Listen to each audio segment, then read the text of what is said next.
தென்மேற்கு வங்காள விரிகுடாவில் நிலை கொண்டிருந்த குறைந்த காற்றழுத்த தாழ்வு மண்டலம் இலங்கைக்கு கிழக்காக நிலை கொண்டுள்ளதாக வளிமண்டலவியல் திணைக்களம் எதிர்வு கூறியுள்ளது. காற்றழுத்த தாழ்வு மண்டலம் படிப்படியாக விருத்தியடைந்து மேற்கு வடமேற்கு திசையில் நகரக்கூடும் என எதிர்பார்க்கப்படுகின்றது. இதன் தாக்கம் காரணமாக இன்றைய தினம் வடக்கு மற்றும் வடமத்திய மாகாணங்களிலும் திருகோணமலை மாவட்டத்திலும் இடைக்கிடையே மழை பெய்யக்கூடும் என வளிமண்டலவியல் திணைக்களம் எதிர்வு கூறியுள்ளது.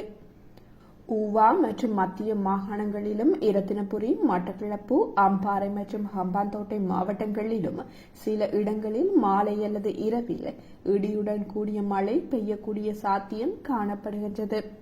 வடக்கு மற்றும் வடமத்திய மாகாணங்களிலும் திருகோணமலை மாவட்டத்திலும் இடைக்கிடையே மணித்தியாலத்திற்கு 30 முதல் 40 கிலோமீட்டர் வரையான வேகத்தில் ஓரளவு பலத்த காற்று வீசக்கூடும் என வளிமண்டலவியல் திணைக்களம் எதிர்வு கூறியுள்ளது.